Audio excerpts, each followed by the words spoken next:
إلى النبي محمد مصطفى رسول الله صلى الله عليه وسلم وكافة الأنبياء والمرسلين ولجميع المسلمين والمسلمات والمؤمنين والمؤمنات وخصوصا إلى حضرة الشيخ بالصمد الفالماني وإمام الغزالي شاء الله لهم الفاتحة.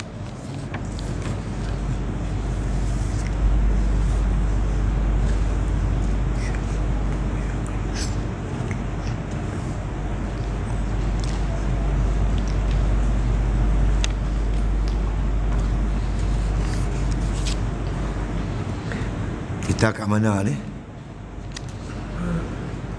Anak yang duk mes dulu. Tahu nak sambung? Oh, ni.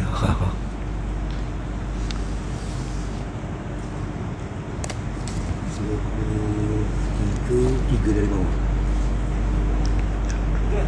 Oh, insyaAllah.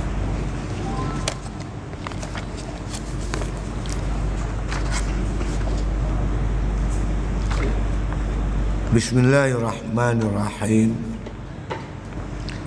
Alhamdulillahi Rabbil Alamin.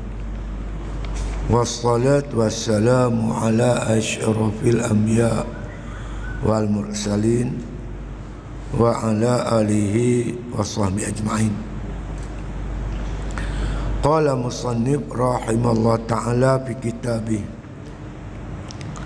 wa annahu ta'ala fi zatihi ma'lumul wujudi bil uquli mar'iyyu zati bil absari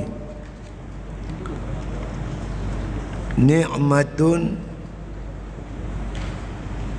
minhu walutfan bil abrari fi daril qarar wa itmaman minhu lin ni'ami bin nazari ila wajhil karim.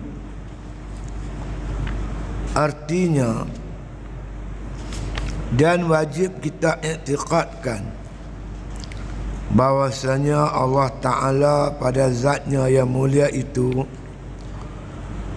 diketahui keadaannya itu dengan dalil.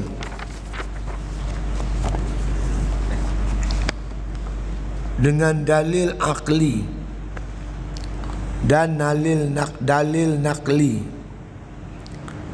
Tetapi Maha Suci ia daripada serupa dengan segala yang baharu, dan harus zatnya yang mulia itu dilihat oleh segala orang yang mukmin dengan mata kepala di dalam akhirat, hal keadaannya itu nikmat daripadanya dan anugerah daripadanya bagi orang yang mukmin, yang abrar, yang masuk di dalam syurga darul qarar, dan menyempurnakan Allah Ta'ala bagi hambanya itu akan nikmatnya dengan melihat kepada zatnya yang maha mulia itu, yang layak bagi kesempurnaannya yang maha suci. Kesempurnaannya yang maha suci, zatnya itu, daripada jisim, berupa, berwarna, dan maha suci ia daripada mempunyai tempat dan pihak. Laisa kamitslihi syai'un wa huwas samiul basir. Artinya tiada mengumpamai akan dia oleh sesuatu, dan iaitu yang mendengar dan maha mulia. Di malam ni kita bagi habis sifat tanzih. Sifat tanzih, insya-Allah bulan depan kita masuk pula sifat ma'ani. Kalau kita belajar sifat 20, dia maksudkan sifat tanzih ni sifat mukhalafatuhu ta'ala lil hawadis. Persalahan Allah Ta'ala bagi segala yang baharu ni, sama ada di sudut zatnya, sifatnya, ataupun af'alnya, perbuatan dia. Mana zat Allah, diri Allah tu tak sama dengan diri zat makhluk. Sifat Allah pun tak sama dengan sifat makhluk. Sifat apa? Qudrat, iradat, ilmu, hayat, sama', basar, kalam tu tak sama dengan sifat makhluk, walaupun sebutnya serupa.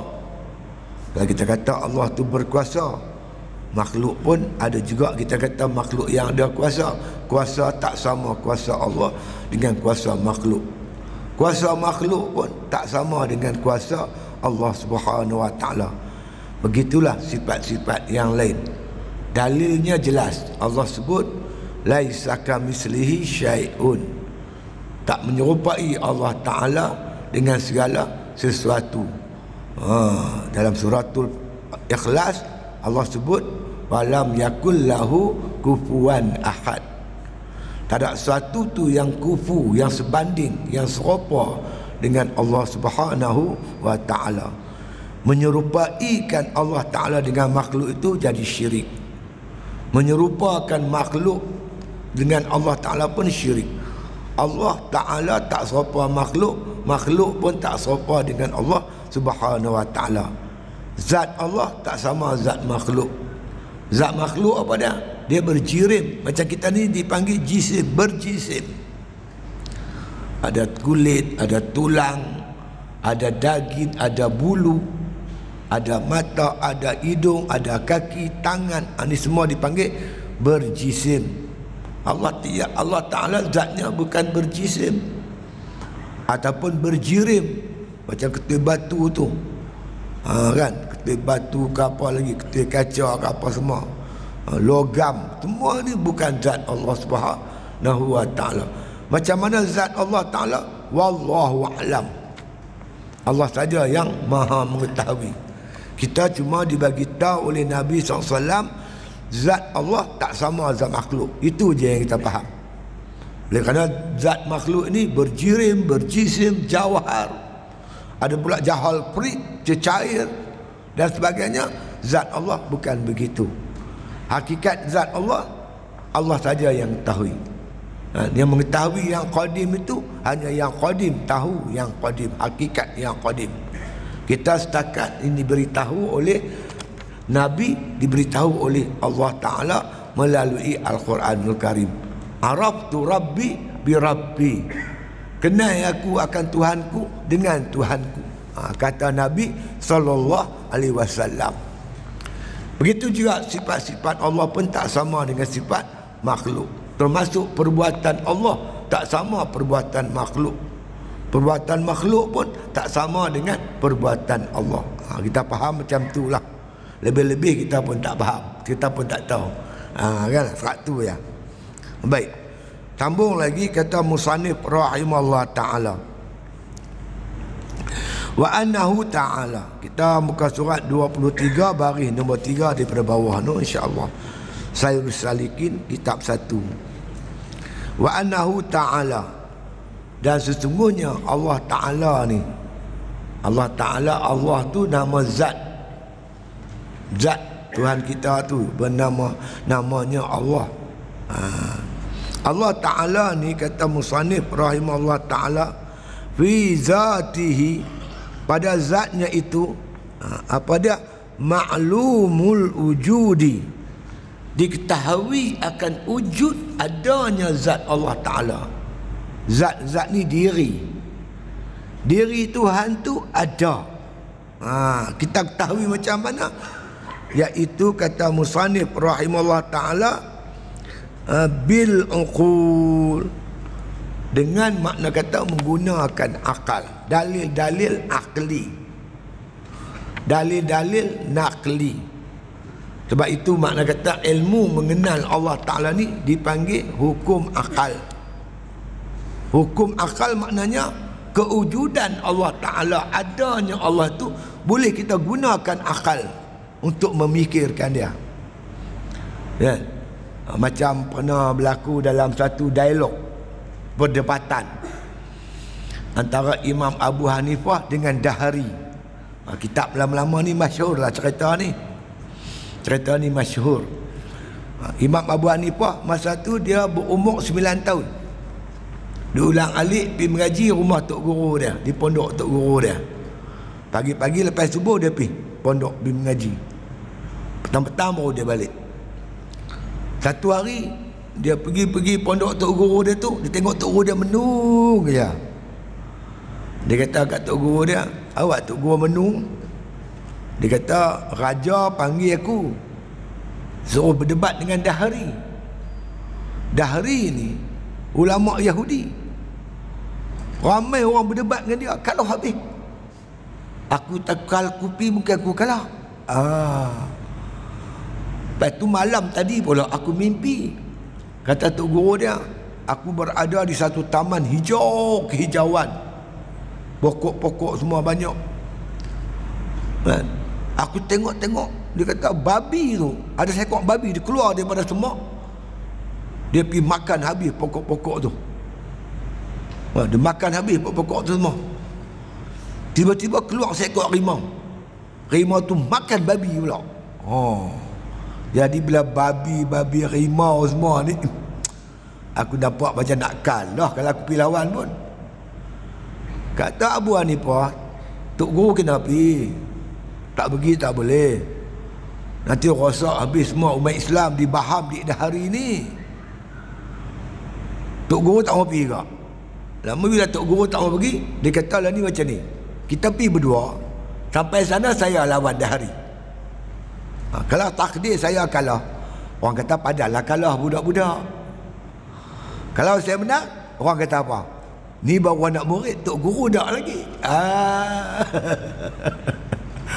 Tu kata kalau hang nak berdebat tak apa, tok guru pun pergi lah sama. Sampai majlis tu tuan, Dahari duduk atas mimbar. Dia cabar ni semua. Mana dia ulama-ulama Islam, mari sini berdebat dengan aku berkaitan dengan akidah. Maka bangkitlah Imam Abu Hanifah, budak orang umur 9 tahun. Ni aku lawan kamu wahai Dahri. Ulama hebat-hebat, terban besar, jubah labuh, semua kalah dengan aku. Hang ni budak nangoi. Budak nangoi kan. Lama kata Abu Hanifah, ilmu bukan duduk kat serban. Ilmu bukan duduk kat jubah. Ilmu ni duduk di dada. Akhirnya cabar-mencabar lah. Akhirnya Dahri setuju untuk berdebat dengan Imam Abu Hanifah. Soalan pertama aku nak tanya kamu, Allah tu ada ke tak ada? Abu Hanifah kata ada. Allah tu ada, wujud. Kalau ada Allah, mana dia Allah? Tunjuk kat aku. Kata Abu Hanifah, Allah tu ada tapi tak dapat dilihat dengan mata kepala. Di akhirat besok baru dapat melihat. Innakum lan taraw rabbakum hatta tamutu. Kamu takkan boleh melihat Tuhanmu melainkan kamu mati. Mana boleh, kata Dahri. Tiap-tiap yang wujud mesti dapat dilihat. Imam Abu Hanifah ambil tuan-tuan sekalian semangkuk susu. Dia ambil semangkuk susu, dia kata ni apa dia Dahri? Dahri kata susu. Dalam susu ni ada minyak tak? Bukan kita katakan susu kalau kita masak jadi minyak sapi. Orang tak kata minyak lembu. Susu punya lembu, sapi punya nama. Minyak sapi tapi minyak lembu lah tu. Dalam susu ni ada minyak tak? Macam dalam santan, tentu ada minyak kan? Ada minyak tak? Ada. Tunjuk kat aku mana dia minyak. Dahri kata tak dapat dilihat. Minyak yang ada dalam santan ni pun tak dapat kita lihat. Macam mana kita nak lihat Allah Subhanahu Wa Taala? Abu Hanifah menang satu mata. Takbir 1-0. Tu dia. Soalan kedua. Soalan kedua pula. Boleh? Sila. Apa dulu ada sebelum Allah? apa ada selepas Allah. Sebelum Allah ada apa, selepas Allah ada apa. Abu Hanifah kata wal awwalu wal akhiru wal zahiru wal batinu. Tuhan tidak ada permulaan, tidak ada kesudahan. Allah Tuhan yang qadim, yang baqa. Makna qadim tak ada permulaan, makna baqa tidak ada kesudahan. Wal awwalu wal akhiru, mana boleh kata dahari. Sebelum satu mesti ada satu. Sebelum kamu ada bapa kamu, selepas kamu ada anak kamu. Itu aku nampak aku. Allah mana boleh lagu tu? Mana bukti? Mana dalil? Tanya dahari. Angkat tangan kamu wahai dahari, angkat. Apa ada sebelum ibu jari? Apa ada selepas anak jari? Abang mai kat aku. Sebelum ibu jari ni ada apa? Selepas anak jari ni ada apa? Tak ada. Kalau sebelum ibu jari pun tak ada, selepas anak jari pun tak ada. Tuhan mana boleh ada sebelumnya, ada selepasnya. Melengu dahari 2-0 takbir. Baik, soalan ketiga, soalan terakhir. Abu Hanifah kata macam ni lah dahari. Adab orang yang bertanya biasanya dia duduk di bawah, yang menjawab duduk di atas. Kamu dah soal aku, tanya aku 2 soalan, aku duduk di bawah. Patut hang yang soal aku ni, hang duduk di bawah. Aku yang jawab, aku patut duduk di atas. Baru betul. Kalau kamu turun ke bawah, aku naik ke atas, aku sedia menjawab soalan kamu yang ketiga.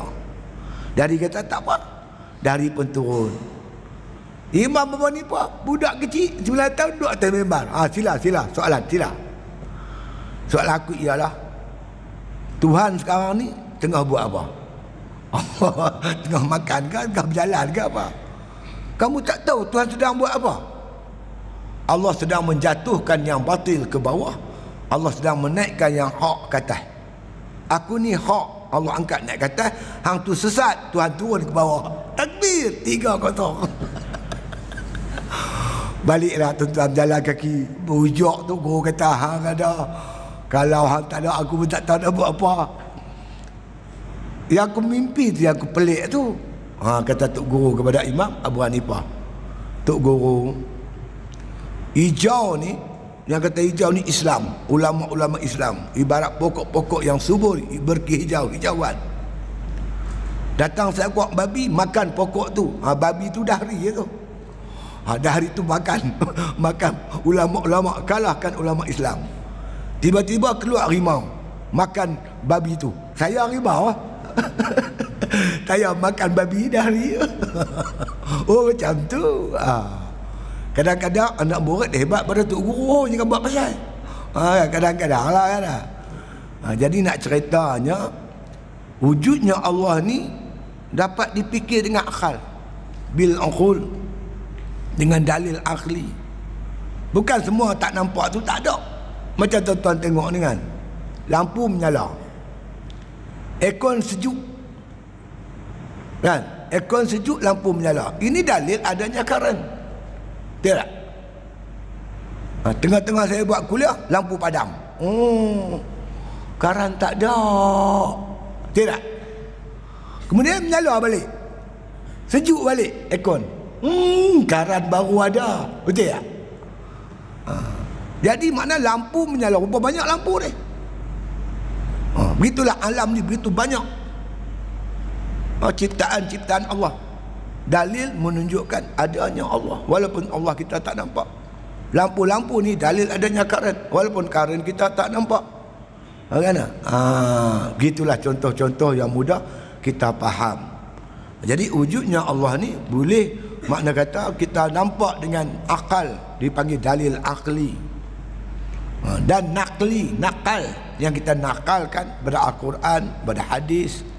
Banyak sangat ayat Quran dan hadis menyebut tentang makna adanya Allah. Allazi khalaqa sab'a samawati wa minal ardi mislahunna yatanazzalul amru bainahunna lita'lamu anna Allah ala kulli syai'in qadir. Allah yang menjadikan 7 petala langit, dan Allah juga menjadikan 7 petala bumi. Wa tanazzalul amru bainahunna, dan Allah mentadbir langit dan bumi ni, apa yang ada langit bumi semua Allah tadbir. Pasang surutnya air, siang malam, panas sejuk, semua ni Allah mentadbirnya. Allah buat ni untuk apa? Lita'lamu, supaya kamu semua tahu annallaha ala kulli syai'in qadir. Allah Ta'ala atas segala sesuatu amat berkuasa. Jadi ini dalil naqli. Yang tadi dengan menggunakan akal berfikir, ini namanya dalil naqli. Melalui naqli dan akli terbukti wujudnya Allah Subhanahu wa Ta'ala. Itu dia. Bahkan tuan-tuan sekalian, wujudnya Allah Ta'ala ni merupakan fitrah yang Tuhan letak ke dalam hati manusia. Fitrah di alam roh lagi, tuan. Ketika Allah cipta kita di alam roh, dalam bentuk roh, Allah tanya kita, alastu bi rabbikum, adakah aku ni Tuhan kamu? Qalu bala. Maka kita berjawab, bahkan ya Allah. Mana di alam arwah dulu kita dah menerima kewujudan Allah Subhanahu wa Ta'ala ini. Baik tu tuan-tuan, manusia ni tak kira lah kamu agama apa, semua yakin adanya Allah ataupun adanya Tuhan. Tuan-tuan, ada seorang komunis kata Tuhan tak ada. Tuan-tuan baca buku Dr. Abdul Karim Zaidan, Usul Dakwah. Dia menceritakan bagaimana seorang pilot Jerman Timur. Jerman Timur ni komunis. Dalam Perang Dunia Kedua, dia membawa sebuah jet pejuang. Tiba-tiba jet dia ditembak oleh tentera berikat. Dia hilang kawalan, tuan-tuan. Kapal terbang dia tu, jet dia tu nak jatuh dalam laut. Takdir Tuhan macam mana tak tahu. Dia terselamat. Terselamat. Kemudian diinterview oleh pemberita antarabangsa. Tanya dia pengalaman ketika jet tu menjunam ke dalam laut. Dia kata ketika jet saya ni ditembak, saya dah hilang kawalan. Ketika itu dia kata tak semena-mena terkeluar daripada lidah saya, dengan spontan terkeluar, oh my God, help me.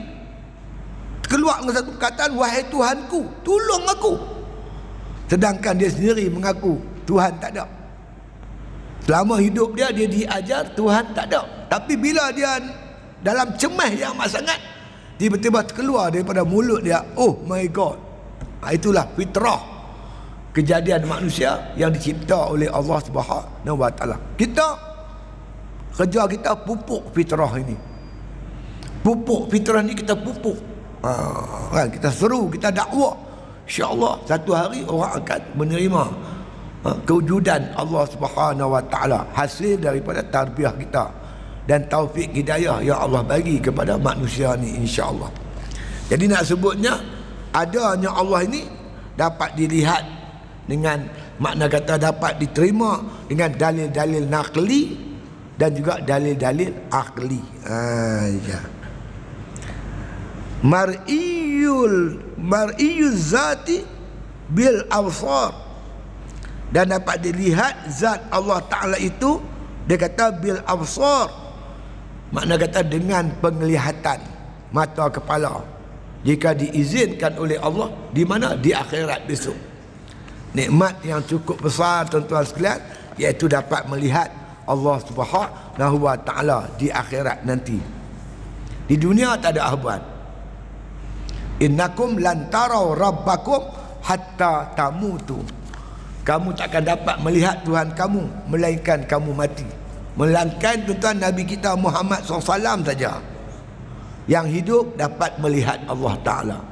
Satu-satunya makhluk yang dapat melihat Allah, Nabi kita Muhammad SAW pada malam Mi'raj.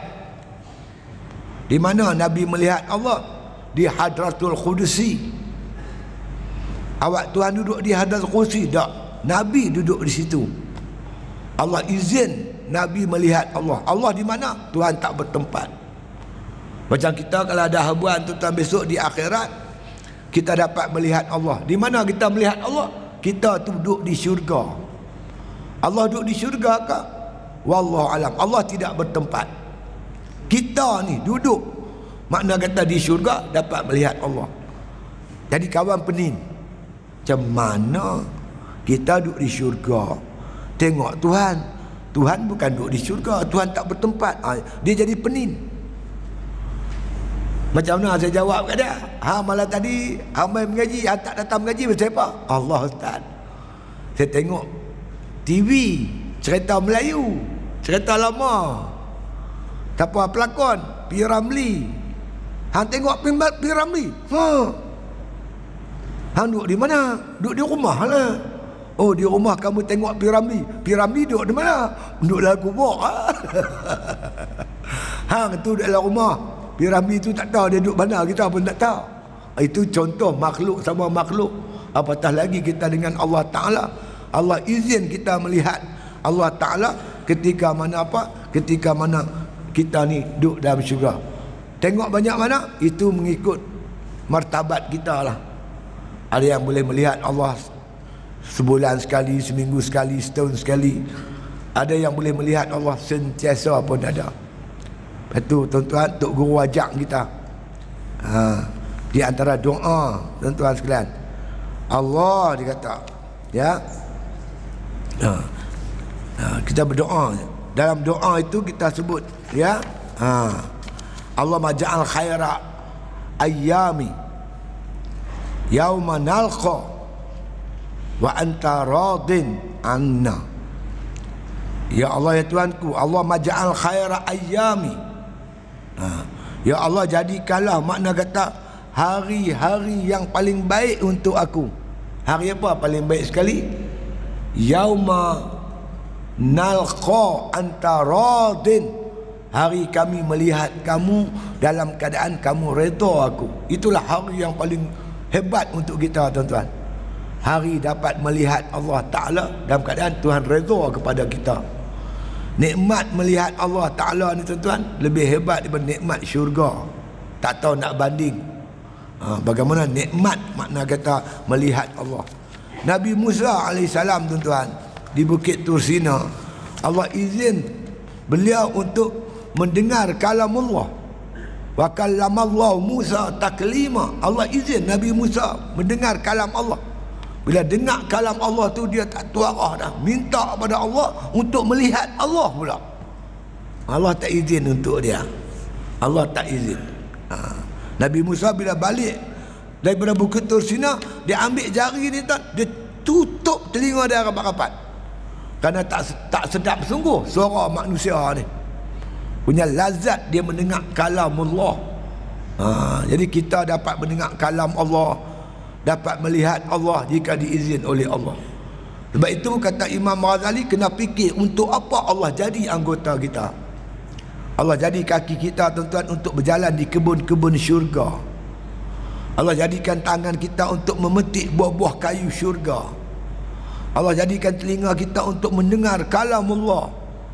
Allah jadikan mata kita untuk melihat wajah Allah Ta'ala. Maka jagalah elok-elok anggota kita ni. Kaki yang berjalan tempat maksiat tak layak berjalan di kebun syurga. Tangan yang memegang maksiat tak layak memetik buah-buah kayu di syurga. Mata yang tengok maksiat mana boleh melihat wajah Allah Subhanahu wa Ta'ala. Telinga yang dengar maksiat tak layak mendengar kalam Allah Subhanahu wa Ta'ala. Dunia ni tempat berpantang. Kita buka besok di akhirat. Pantang di sini banyak-banyak lagi bagus. Itu dia.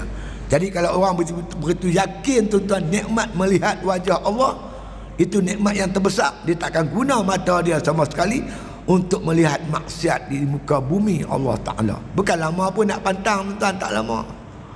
Umur saya ni tahun ni dah 69 tahun, tahun depan 70. Kan?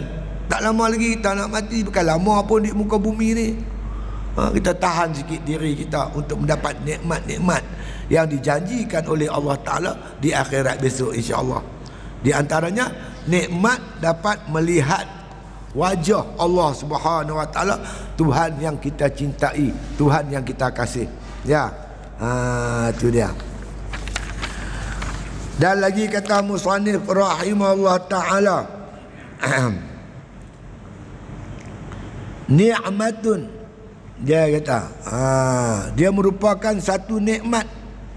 Ya, minhu, nikmat makna daripadanya.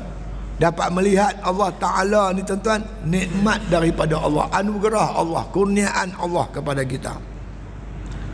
Buat ibadat bukan kerana syurga, masuk syurga boleh, tapi nikmat yang paling besar melihat Allah Ta'ala. Jadi kalau kita betul-betul cinta dan kasih kepada Allah, insya-Allah dapat nikmat itu untuk melihat wajah Allah Subhanahu Wa Ta'ala. Jadi kita cuba tuan-tuan, saya upaya tarbiyah diri kita sampai satu peringkat cintakan Allah, macam Rasulullah tarbiyah sahabat cintakan Allah. Sebab itu tuan-tuan, apa jalan nak jumpa Allah? Annakum lan tarau rabbakum hatta tamutu. Kamu takkan dapat melihat Allah melainkan kamu mati. Al-mautu jisrul habibi ilal habib. Maut itu jambatan kekasih bertemu kekasih. Ni seberang sana Sayung, sini Kuala. Macam mana nak temu? Kekasih kita duduk belah sana, kita duduk belah sini. Nak bertemu macam mana? Kena ada jambatan. Jambatan itu menemukan kekasih dengan kekasih. Apa jambatan menemukan kita dengan Allah? Mati. Sebab itu para sahabat tuan-tuan bila ajak berperang Allah macam menyambut hari raya, mereka cukup seronok berjuang berperang. Kerana apa? Itu jalan terdekat untuk bertemu kekasihnya Allah Subhanahu Wa Ta'ala. Kita buat ibadat banyak-banyak, tinggi makrifah kita, tinggilah kasih kita kepada Allah Subhanahu Wa Ta'ala. Cuma Nabi ada ajar doa lah tuan-tuan untuk kita amalkan. Allah marzuqni hubbak wa hubba man ahabbak wa hubba ma yuqarribuni ila hubbik waj'al hubbaka ahabba ilayya minal ma'il barid. Apa makna dia? Allah marzuqni hubbak, ya Allah ya Tuhanku, campakkanlah aku ni perasaan kasih kepadamu ya Allah. Bangkit tengah malam sembahyang tahajud kerana cintakan Allah, kerana kasihkan Allah Subhanahu Wa Ta'ala. Wa hubba man ahabbak, minta Allah campakkan perasaan kasih kepada orang yang engkau kasih. Allah kasih kepada siapa? Kasih kepada ulama. Minta Allah campak perasaan kita kasih kepada para ulama. Allah kasih orang yang bertaubat, innallaha yuhibbut tawwabin. Allah kasih kepada orang yang bertaubat, minta Allah campak perasaan kita kasih pada orang yang bertaubat. Allah kasih kepada pejuang-pejuang Islam, innallaha yuhibbul ladzina yuqatiluna fi sabilihi saffan. Allah cinta dan kasih kepada orang yang memperjuangkan agama Allah Ta'ala ini dalam keadaan saffan, bersaf. Minta Allah campak kita perasaan kasih pada orang yang memperjuangkan Islam. Siapa lagi Tuhan kasih? Allah kasih pada orang yang menegakkan sunnah Nabi SAW. Qul in kuntum tuhibbunallah fattabi'uni yuhibbukumullah.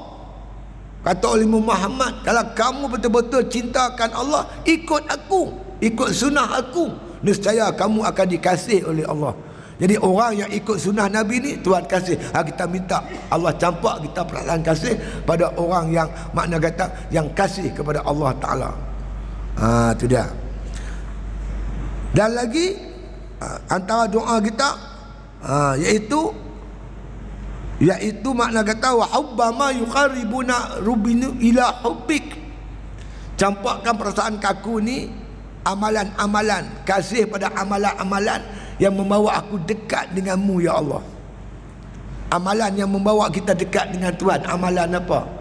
Amalan nawafil, amalan-amalan sunat. La yazalu yataqarrabu ilayya bin nawafili hatta uhibbahu. Sentiasa hamba-Ku yang nak menuntut hampir kepada aku, mereka dapat hampir kepada aku bin nawafil, dengan amalan-amalan sunat. Wa minal laili fatahajjad bihi nafilatan lak. Sebahagian daripada malam tu kamu bangkit mengerjakan sembahyang tahajud sebagai amalan nafilah, amal nawafil, amalan makna amalan sunat. Mudah-mudahan asa an yab'atsaka, mudah-mudahan Allah akan bangkitkan kamu kelak. Makna kata rabbuka, oleh Tuhanmu, maqaman mahmuda, dengan makna kata makam mahmuda, makam yang terpuji. Bangkit tengah malam, tuan-tuan. Amalan inilah makna kata amalan yang membawa kita dekat dengan Allah, dikasih oleh Allah. Amalan-amalan itu. Jadi minta kepada Allah biar Allah kasih kita kepada amalan-amalan tersebut, untuk mengerjakan amalan-amalan tersebut. Itu dia. Minta lagi, waja'al hubbaka ahabba ilayya minal ma'il barid. Ya Allah, jadikanlah aku dikasih akan engkau itu seperti mana kasih ma'il barid, lebih kasih daripada air dingin. Air dingin, air mineral dingin. Kita kata takkanlah kasih Tuhan terayak dingin. Yalah, ladak lah. Tapi kalau kita terlampau haus, kita terlantar di padang pasir yang panas terik, masa tu apa yang paling kita hajat, paling kita suka? Air sejuk, tuan-tuan. Ma'il barid, air dingin. Walaupun air dingin kita sayang, kita suka, tapi minta Allah campak pada kita perasaan kasihkan Allah Subhanahu wa taala. Ni makna, tuan-tuan sekalian, doa-doa yang diajar oleh Nabi kita Muhammad sallallahu alaihi wasallam. Nak sebutnya insya-Allah, tuan-tuan. Kalau kita betul-betul beramal, buat kerja baik, beribadat sungguh-sungguh, minta doa pada Allah, Allah cinta dan kasih pada kita, insya-Allah di akhirat Allah anugerah kita nikmat yang paling hebat, dapat melihat Allah. Makna kata di akhirat besok, insya-Allah. Ini kita nak. Ini merupakan nikmatun, merupakan nikmat daripada Allah Subhanahu wa taala. Ya.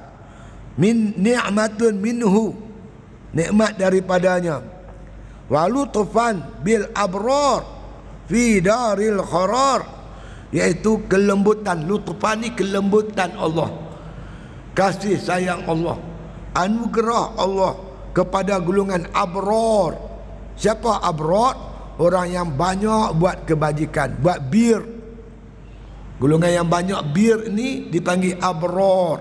Orang banyak kebajikan dia. Macam mana nak banyak kebajikan, tuan-tuan? Tuan-tuan main masjid, jangan mari seorang, ajak orang lain sama. Ad-dalu alal khairi kafa'ili.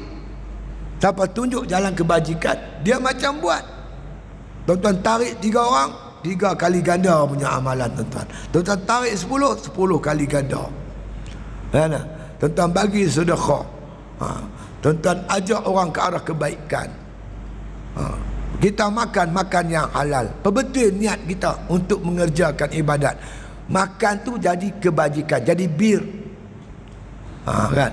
Tuan-tuan bercakap, nasihat orang, tuan-tuan mengajak budak-budak baca muqaddam, baca Quran, itu semua bir. Hatta tuan-tuan buang kayu tepi jalan yang ganggu orang lalu lalang, itu pun bir, itu pun kebajikan. Banyakkan kebajikan, tuan-tuan sekalian. Orang yang banyak kebajikan ni dipanggil golongan abrar, yang mana mereka dianugerahkan oleh Allah Ta'ala dapat melihat wajah Allah di mana di akhirat besok. Fi daril qarar, di negeri darul qarar, negeri akhirat besok. Itu dia. Itmaman wa itmaman, dia kata minhu lin ni'ami, merupakan itmaman, lengkap, sempurna nikmat Allah Ta'ala tu. Kalau sakat syurga tak sempurna lagi, kan? Dapat makan buah-buahan di syurga tak sempurna lagi. Apa nikmat paling sempurna? Dapat melihat wajah Allah Subhanahu wa Ta'ala. Itu dia. Iaitu bin nazari ila wajhil karim, iaitu dapat melihat kepada wajah Allah yang amat mulia tadi.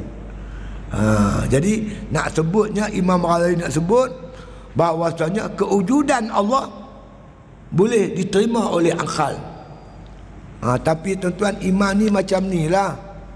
Ada iman ilmu, ada iman ayan, ada iman hak dan bertingkat-tingkat iman tu.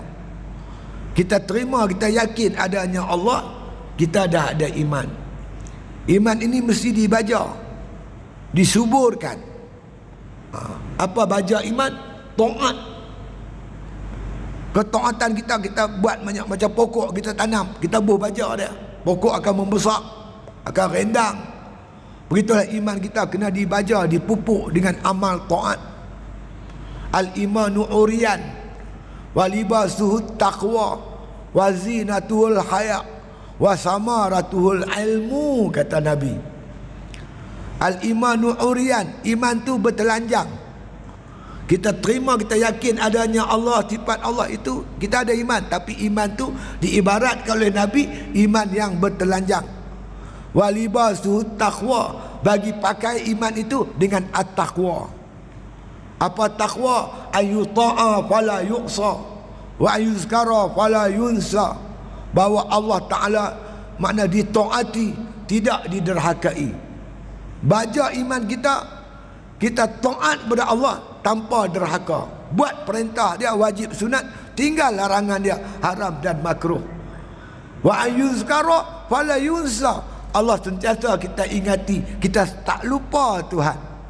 Kalau kita buat benda ni, iman kita makin meningkat.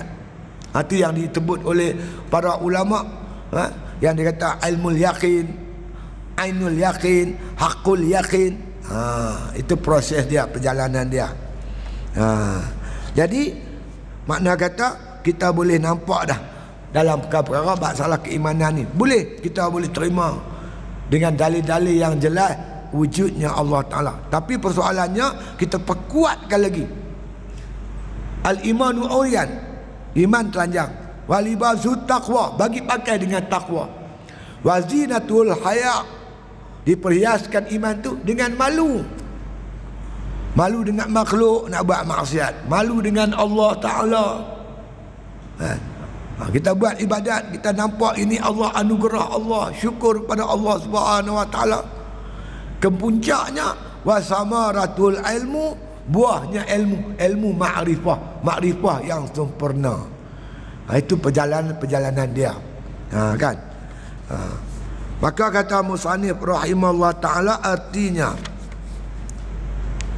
ya, dan wajib kita i'tiqadkan, pegang kuat-kuat dalam hati, yakin tanpa goyang sikit pun. I'tiqad ni tuan-tuan, ikatan iman, simpulan iman yang tak boleh dirongkar-rongkar, pegang kejap, kemas, jangan goyang sikit pun. Kerana kita lihat tanda-tanda akhir zaman ni banyak sangat tuan-tuan. Tanda-tanda nak wujudnya Dajjal ni dah nampak sangat dah ni. Pegang iman, gigit dengan geraham-geraham kamu. Akhir zaman iman ni, kita pegang iman macam kita pegang bara. Orang tak tahan, dia akan lepas, panas. Ajakan ke arah maksiat terlampau banyak. Allah takdirkan kita hidup di akhir zaman. Tuan-tuan sebut kat saya, apa tanda-tanda akhir zaman yang belum wujud? Wujud habis dah. Cuma nak tunggu wujudnya Imam Mahdi, munculnya Imam Mahdi, munculnya Dajjal. Kerja-kerja Dajjal semua dah ada, macam-macam ada dah.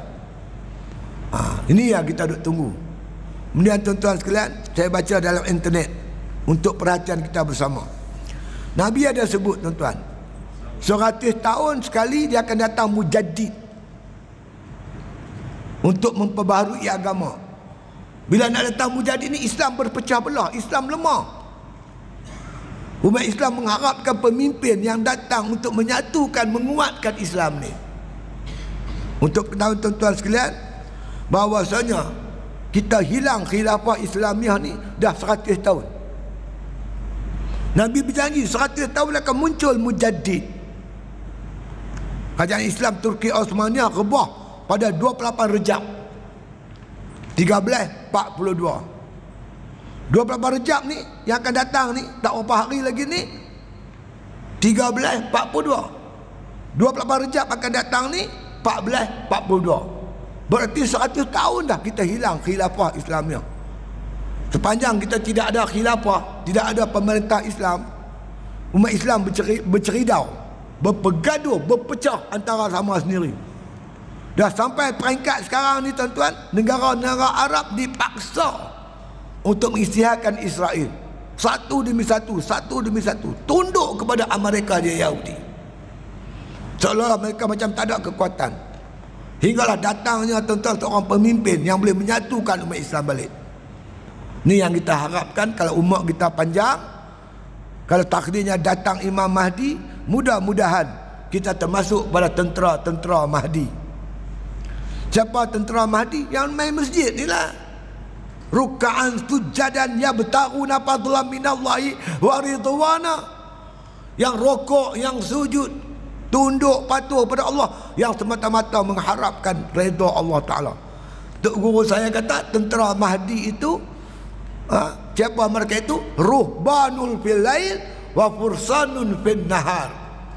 Mereka itu ruhban, laksana rahib-rahib, orang yang kuat ibadat di malam hari. Di siang hari mereka itu bertempur dengan musuh-musuh Allah Subhanahu wa Ta'ala. InsyaAllah, mudah-mudahan. Jaga diri baik-baik tuan-tuan. Jangan kita terlampau jangan duduk di rumah. Banyakkah duduk di rumah? Kita keluar rumah perkara mustahak saja. Kenapa? Di luar ni banyak sangat tuan-tuan ancaman-ancaman ke arah akidah kita. Ni akhir zaman ni. Jadi Tuhan kita itu, mana Allah Ta'ala ni menganugerahkan kepada hamba-hambanya, iaitu satu nikmat yang cukup besar, iaitu dapat melihat Allah Subhanahu wa Ta'ala dengan izin Allah Subhanahu wa Ta'ala, insya-Allah.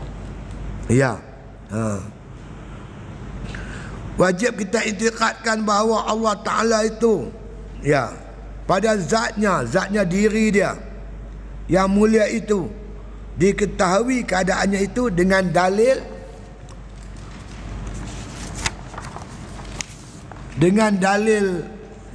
akli dan dalil naqli. Dalil ni tanda-tanda menunjukkan wujudnya Allah Ta'ala, kan? Dalil ni tanda-tanda wujudnya Allah. Alam ni sebagai dalil adanya Allah, bukti yang jelas kewujudan Allah Ta'ala. Siapa boleh buat alam? Rumput selai siapa pun tak boleh buat sampai sekarang. Dah berapa lama dah umur dunia. Siapa boleh buat? Di zaman teknologi moden, buat rumput selai kalau boleh. Siapa seorang tak boleh buat rumput. Apa yang Tuhan buat, siapa pun tak boleh buat. Itu dalil menunjukkan adanya Allah Subhanahu wa Ta'ala. Dan apa yang Tuhan cipta teratur elok. Teratur elok, berjalan matahari, bulan, bintang, cuaca, semua elok, teratur elok. Ini menunjukkan Allah Ta'ala maha bijaksana, bersifat ilmu. Hebat Allah. Daripada dalil naqli dan akli, jelas terbukti adanya Allah Subhanahu wa Ta'ala. Dan lagi kata musannif rahimahullah Ta'ala, tetapi yang ni bahkan Maha Suci ia daripada serupa dengan segala yang baharu. Baharu ni apa makna baharu? Dulu tak ada, sekarang baru ada. Itu baharu. Lawan baharu qadim. Tuhan tak ada permulaan. Semua baharu ada permulaan, dipanggil baharu. Baharu pun dia, makhluk pun dia, mungkin pun dia. Bendanya sama. Kenapa disebut makhluk? Makhluk lawannya khalik. Khalik tu pencipta, Allah tu pencipta. Makhluk ni kena cipta, dicipta. Semua makhluk ni dicipta oleh Allah Subhanahu wa Ta'ala. Ataupun disebut mungkin, mungkinan wujud. Pada waktu imkan, yang ada hanya Allah. Kuntu kanzan mukhfian fa ahbabtu an araf wa khalaqtul khalqa li'uraf. Tuhan kata, aku ni asalnya perbenaran yang tersembunyi. Allah saja yang ada. Ku suka aku dikenal. Ku jadikan makhluk supaya aku dikenal. Hikmat Allah jadikan makhluk supaya dengan makhluk itu kita kenal pencipta makhluk itu, khaliknya, iaitu Allah Subhanahu wa Ta'ala.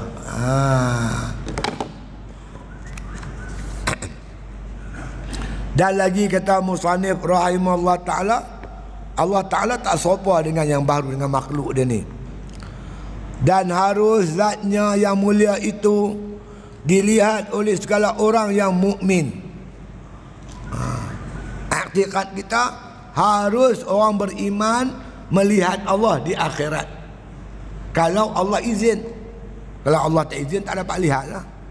Kenapa harus dilihat? Sebab Allah tu wujud. Allah tu ada.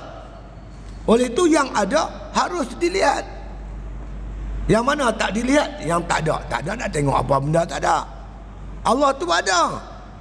Jadi kalau Allah bagi lihat, kita boleh lihat.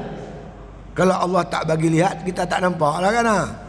Jadi oleh kerana Allah ni wujud, maka harus dilihat di akhirat besok dengan izin Allah Subhanahu Wa Taala. Siapa dapat melihat ni? Orang mukmin, orang beriman yang masuk dalam syurga. Dapat melihat ikut keizinan Allah. Ada yang dapat melihat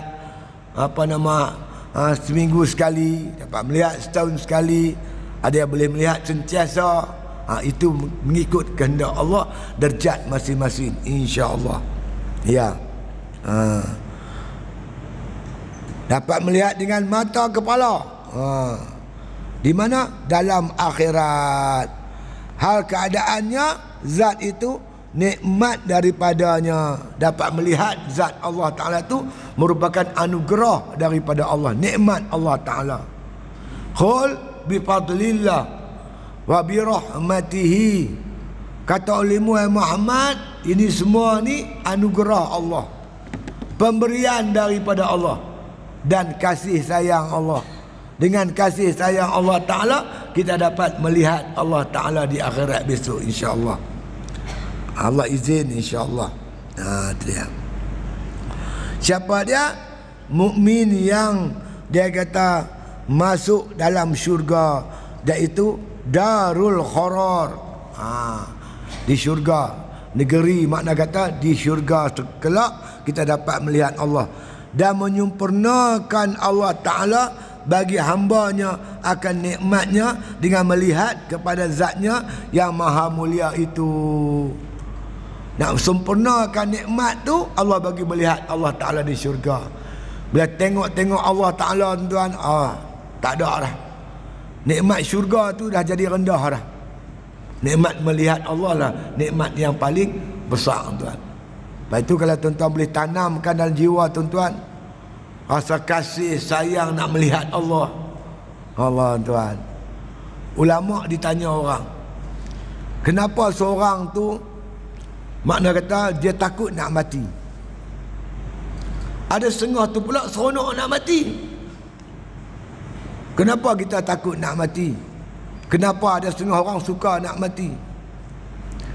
Maka ulama bagi contoh, satu orang yang sayang keluarga dia, sayang anak dan isteri dia, lama berpisah berbulan-bulan. Hari nak balik jumpa anak isteri dia, hari itulah paling mengembirakan dia. Begitulah orang yang cintakan Allah. Bila sebut kematian, dia cukup seronok. Kerana dengan mati itulah dia dapat bertemu dengan Tuhan yang dia kasih, yang dia sayang. Adapun orang yang takut nak mati, ibarat hamba yang lari daripada Tuhan dia. Dia takut nak balik, takut Tuhan dia pukul dia. Begitulah orang yang buat banyak maksiat, dia memang takut nak jumpa Allah Subhanahu Wa Ta'ala. Jadi marilah tuan-tuan, di akhir-akhir hayat kita ni, kita buat amal ibadat banyak-banyak. Mudah-mudahan Allah campakkan pada kita, tuan-tuan, perasaan kasih kepada Allah. Bila kita kasih kepada Allah, tuan-tuan, maka kematian itu kita tunggu. Kita akan hadapinya dengan penuh ketenangan, insya-Allah. Harapan kita semua macam tu lah, mudah-mudahan. Ya. Dan lagi kata musannif rahimahullah ta'ala, yang maha suci Tuhan tu, zatnya itu daripada jisim. Zat Allah tidak berjisim, bukan tangan, bukan kaki yang kita selalu sebut. Bila Tuhan sebut yadullah, tangan Allah, tangan tu disebut sebagai kuasa, bukan tangan. Kalau Tuhan bertangan, tangan tu berjisim. Maka ayat ni dipanggil ayat mutasyabihat. Ulama-ulama usuluddin mentakwil mengikut kelayakan yang layak kepada Allah Subhanahu wa taala. Baik itu bila sebut yadullah fawqa aydihim, tangan Allah, kuasa Allah. Maksudnya macam tu. Kerana Allah tidak berjisim, berupa muka rupa kan. Mempunyai kemuliaan dan keagungan. Wajah tu apa? Wajah tu zat. Sebab Allah Ta'ala kalau disebut berwajah, berupa, dia serupa makhluk. Maka ditakwilkan ayat itu mengikut kesesuaian kebesaran keagungan Allah Subhanahu wa taala. Ya. Maha suci ia daripada mempunyai tempat dan pihak. Tak boleh kita kata bertempat atas arasy, turun daripada langit ke bumi. Ni semua tak layak untuk Allah Subhanahu wa taala. Ayat-ayat ni semua ayat-ayat yang berbentuk mutasyabihat. Jadi kita buat kesimpulan malam ni, bila sebut tentang sifat tanzih, maka Allah Ta'ala tak serupa makhluk, maha suci. Begitu juga makhluk tidak menyerupai Allah Subhanahu wa taala. Maha suci Allah daripada menyerupai makhluk, kerana firman Allah Ta'ala, laisa kamitslihi syai'un, tak serupa Allah Ta'ala dengan segala sesuatu. Dalam kitab Usuluddin disebut mukhalafatuhu ta'ala lil hawadis, bersalahanlah Allah Ta'ala dengan segala yang baru. Jadi kitab ni bukan kitab Usuluddin tuan-tuan, dia ni kitab tasawuf. Jadi tuan-tuan kena nak mendalami dia, kena mengaji kitab khusus berkaitan kitab Usuluddin, kitab tauhid, insya-Allah. Jadi sebelum saya beredak ni tuan-tuan, cuma nak bagi info kat tuan-tuan sikit. Kita dilanda Covid dah sampai 4,000, semua 3,000, 4,000 dah ni. Jadi kita cuba usaha tuan-tuan, makna kata dengan amalan-amalan yang boleh mudah-mudahan kita ada daya ketahanan. Saya rujuk dalam internet tuan-tuan sekalian, dia bahan-bahan dia tak susah sangat. Tuan-tuan ambil serai sebatang, tuan-tuan cari daun semambu. Tahu daun semambu yang orang buat ni, demam campak tu. Ambil 3 helai, tuan-tuan rebus dia tuan-tuan sekalian. Bila air dia mendidih, tuan-tuan tutup api, ambil garam secubit, boh dalam tu, minumlah tuan-tuan, insya-Allah tuan-tuan ada daya tahan. Benda ni tuan-tuan diamalkan, dibuat oleh seorang DSP polis kepada polis, anggota polis di Ipoh. Alhamdulillah, yang mana minum tu dengan izin Allah tak kena Covid lah. Covid ni macam sesama, lebih kurang gitu ya, insya-Allah. Kalau dah terkena, nak buat macam mana? Dah terkena macam tu juga tuan-tuan. Cuma serai tambah sebatang jadi 2 batang. Apa tu daun daun semambu tadi tambah lagi 3 jadi 6 helai. Lepas tu tuan-tuan ambil yang orang buat laksa tu, panggil apa? Yang buat laksa, buah laksa, dalam kuah laksa. Bunga kantan sebatang. Dia kesum tak apa. Dia mahu bunga kantan dia. Lepas tu ambil halia agak seketui. Halia buah seketui. Insya-Allah tuan minumlah, insya-Allah. Baik dengan insya-Allah, baik insya-Allah. Kan? Covid kan? Insya-Allah. Satu lagi maklumat tuan-tuan, saya bertemu dengan satu produk lah. Saya nampak diri saya sesuai sangat lah. Khusus tuan-tuan berkaitan pemeliharaan jantung. Jantung kita ni tuan-tuan, antara masalah besar dia, darah kita ni tinggi kolesterol, berlemak, berminyak, menyebabkan darah kita agak pekat, menyebabkan jantung kita dia terpaksa pam begitu kuat. Kadang-kadang tersumbat, menyebabkan tersumbat 2-3 saluran tuan-tuan, memberi kesan yang besar dalam jantung, masalah jantung. Ada kawan saya unit amal di Kulim, dia teringin naik basikal, beli basikal, baru beli. Kali pertama naik basikal, kayu, dada semput, sesak nafas. Turun pada basikal, sahabat-sahabat mak telefon ambulan. Ambulan tak ada sampai, dia meninggal tuan sekalian. 3 saluran jantung dia tersumbat. Dia sendiri pun tak tahu, tak pernah cek. Inilah sebab antara banyaknya pengidap jantung, kerana tuan-tuan sekalian, jantung makna kata darah tersumbat, insya-Allah. Tuan-tuan sekalian, saya tengok dalam internet dan saya amallah, alhamdulillah. Ada seorang tu, dia mengidap masalah jantung. Kawan dia tengok dia murungnya. Bila tanya dia kata dia menghadapi masalah besar. Doktor kata jantung dia tersumbat, nak kena buat operation. Belanja dia 60,000. Yang tu dia susah hati. Selang 5-6 bulan dia ketemu semula kawan dia ni. Tengok kawan dia ceria. Bila tanya-tanya dia kata alhamdulillah tak payah pembedahan. Seorang sahabat orang Pakistan terang kat dia cara-cara, makna kata buat, makna kata bahan-bahan yang biasa kita guna. Cuka apple, batu madu, bawang putih, halia, kemudian 1-2 lagi benda tuan-tuan sekalian, lemon, bahan-bahan macam tu ya. Dia pun buat tuan-tuan. Tapi nak buat dia kata makan masa 5-6 jam. Dia buat dengan izin Allah, alhamdulillah. Bila dia makan, dia minum, bila pergi ke hospital, doktor kata jantung dia clear elok, jalan darah lancar elok. Kawan yang dengar ni buat pula. Bila buat, kemudian dia pun bagi kawan-kawan yang bermasalah jantung tersumbat. Nampak alhamdulillah berjaya. Akhirnya kawan kita ni tuan-tuan, dia buka syarikat, dia buat cara komersial. Ambat dapat lulusan KKM semualah. Lah ni tuan-tuan, produk ni dah jadi meletup. Makna kata pasaran dia cukup meluas. Banyak orang yang dah minum dia, memberi kesan. Yang paling akhir, tuan-tuan tahu tu yang bina badan tu, Malik Noor. Malik Noor dia main bola sepak, rebah kan. Pergi hospital, dia cerita alhamdulillah, dia tunggu apa doktor pun cek apa semua ni. Dia tengok internet tentang produk ni, dia ambil 3 botol, dia telefon, dia orang hantar 3 botol, dia makan-makan, minum-minum, alhamdulillah dia sihat dengan izin Allah. Dia dilantik sebagai duta syarikat tersebut. Saya bila baca semua ni tuan, saya pun ambillah beramal. Dah 3 bulan saya beramal, alhamdulillah tuan-tuan.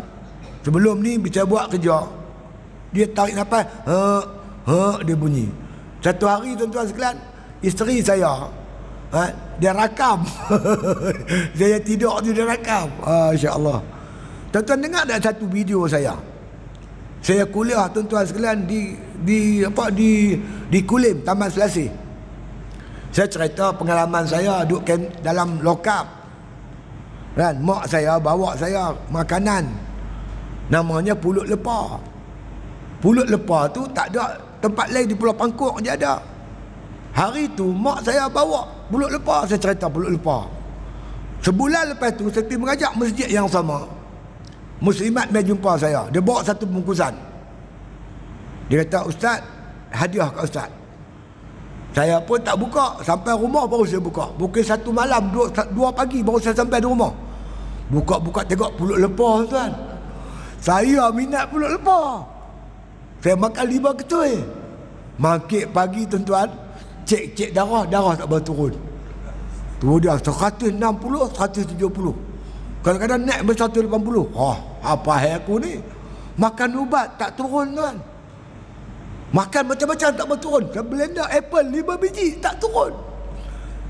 Bubuk ubat ni, minuman ni, duk sagi cek-cek, dia turun mendadak dengan izin Allah Ta'ala. Jadi tekanan darah saya pun sekarang ni terkawal antara 120 ke 130. Dia main kot tu ya, dengan izin Allah Subhanahu Wa Ta'ala. Tuan-tuan nak cuba boleh lah. Jadi kalau tuan-tuan tengok dalam internet, syarikat dia nama Clear Herb. Tuan-tuan beli kat dia RM69. Kemudian kalau dia orang hantar ke rumah, dia cah lah RM5-6, jadi RM70 lebih lah. Tapi saya beli tuan-tuan tengok, oleh kerana kesan dia cukup bagus, saya beli cara bulky, cara banyak lah. Sekali beli 10 kotak. Satu kotak ada 24 botol. Saya beli besar-besaran, dapat harga yang murah. Harga murah daripada biasa, dapatlah sejual dengan harga RM65. Jadi kan tuan-tuan nak beli, ada di luar sana insya-Allah. Cumanya cara penggunaan dia tuan-tuan sekalian, tuan-tuan kena makan dulu. Sebab dia ada cukai apple tu. Tak lagi dia kacau perut pula. Minum makan sikit bagi lapik perut. Tuan-tuan minumlah 2 sudu. Sehari sekali pun boleh, sehari 2 kali pun boleh. Kalau tuan-tuan nak buat sehari 2 kali, Tuan-tuan bangkit pagi dengan tuan-tuan nak tidur. InsyaAllah tuan-tuan. Tuan-tuan akan terasa. Makna kata pernafasan kita lega. Tuan-tuan cek darah, tekanan darah pun stabil. Kalau tuan-tuan pergi hospital, cek lah kolesterol. Kolesterol pun insya-Allah turun dengan izin Allah Subhanahu Wa Taala. Tuan-tuan membeli sambil menderma. Saya dapat sikit duit untuk pondok saya. Tuan-tuan pun kita sihat, boleh buat ibadat kepada Allah Taala. Cumanya jangan tuan-tuan simpan peti air. Dan tuan-tuan beli simpan tempat biasa saja, insya-Allah. Itulah saja tuan-tuan rezeki kita malam ni. InsyaAllah sama-sama tuan-tuan jaga diri tuan-tuan baik-baik. Keadaan Covid ni keluar ketika penting saja. Jaga perjarakan kita jaga, pakai apa semua, mask apa semua elok lah. InsyaAllah. Kalau penting kita keluar, tak penting jangan keluar. Kerana pergaulan ni dia akan menyebabkan mana virus ni akan berkembang dengan cepat, insyaAllah. Perak pun jaga secara sama. Tuan-tuan tolong jagalah. Jangan sampai bila main PKP mengaji pun tak boleh. Jemaat pun 3 orang. Alamak, leceh lah. Jemaat 3 orang. Susah hati lah tuan-tuan. Ni Perak ni dia ni nampak dah masuk kawasan merah dah ni. Dia punya bintik-bintik merah dah mula nak main dah. Sama-sama kita bakal jaga. InsyaAllah mudah-mudahan kita dapat imarahkan rumah Allah Ta'ala. Dapat teruskan kuliah kita. InsyaAllah dengan izin Allah, insyaAllah. Itu saja untuk malam ni tuan-tuan. Mudah-mudahan dapat rahmat diberkati oleh Allah Ta'ala, insyaAllah.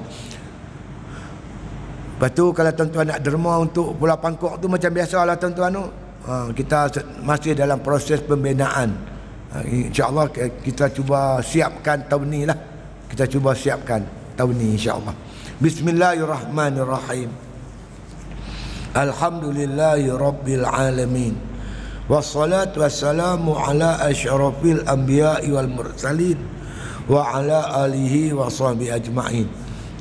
Allah marzuqna hubbak wa hubba man ahabbak wa hubba ma yuqarribuna ila hubbik waj'al hubbaka ahabba ilaina minal ma'il barid sallallahu ala khairi khalqi Muhammadin wa ala alihi wa sahbihi wasallam walhamdulillahi bil alamin.